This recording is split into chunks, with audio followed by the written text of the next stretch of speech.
Send that off for disposal and put more blacktop over top of it. If you look to your left here, you can see the blacktop is no longer smooth. This is the way that it begins. It begins to rise. It may not get any worse than this. It may get worse than this. And when it gets worse to where it's not a usable surface for the port, that's when we do the maintenance. And this has been going on for years and years, where the material that expands, the COPR that expands, and requires us to cut it back down to level, and then repave it. That's an operation that just is routine with the port. So they know how to do it. They have health and safety plans in place and follow those, and their contractors are familiar with it. Our chromium treatment plant. So this was built as one of the what we call interim remedial measures. These were one of the things that the port and Honeywell did as responsible parties to begin to deal with the discharges through those storm drains of chromium. And what this plant does is it captures what we call dry weather flow from the 14th and 15th Street drains. And dry weather flow is when it's not raining, you still get leakage into those leaky storm drains, and that water from the 14th and 15th Street area has chromium in it because the storm lines run through the COPR. And what we did is we put vaults in at these two big drain lines. Those vaults capture the dry weather flow that has chromium in it. We pump from those vaults to this treatment plant. It removes the chromium before the water is then discharged out to the Patapsco. So this plant has been, we had an earlier plant, but this one's been operating since about 2005 here. Watered. So first of all, we chemically remove it from the dry weather water, from the groundwater. We remove the chromium. It's still mixed with a lot of water. We then dry it by sending it through a filter press, and then that dry solid containing the chromium is sent to a licensed hazardous waste landfill, which is designed to handle materials like that. Identifying areas of the port. And you can see that it's not level with where we're sitting at. This is raised some 7 to 8 feet, 10 feet as we go closer to Broning. The reason this area is raised is this was one of the techniques that we used to deal with the heaving nature of the COPR.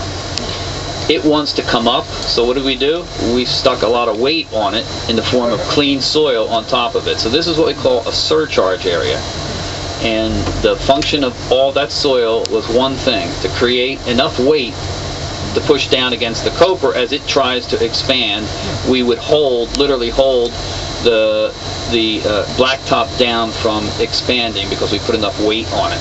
And that made this entire area usable.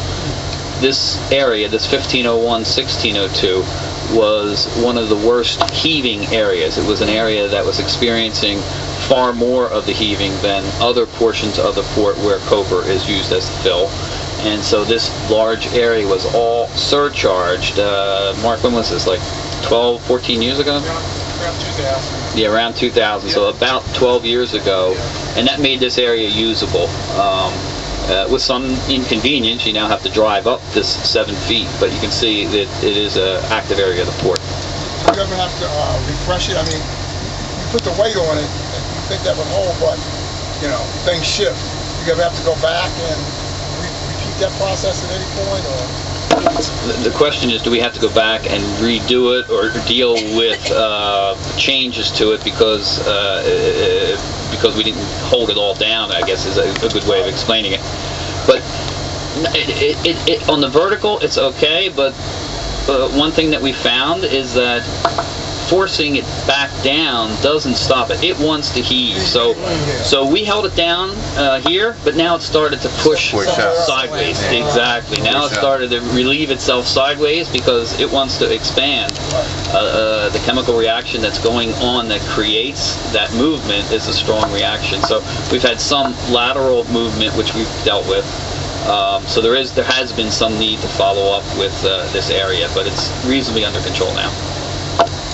We used this area in cooperation with the port to test some of alternative paving techniques and materials because one of the keys to isolating and containing the COPR and to reducing the heave is to have a solid pavement on top, a very stable, strong pavement. And what we all know as blacktop, what's in our driveways or what we drive on, is actually a material with quite a number of different specifications, consistencies, and ways of manufacturing and installing.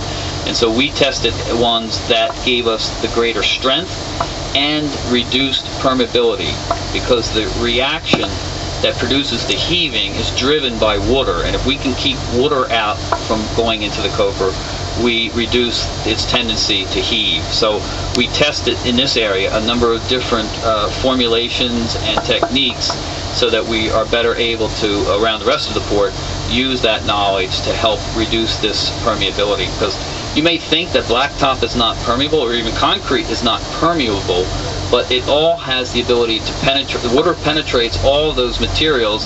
You just don't see it, but it slowly does so. And the more that we can make the blacktop non-penetrable, where we can keep water out, the better off we are. So we've done a lot of work, better understanding how we can put down a blacktop here that satisfies the port's needs while keeping water out from the COPR.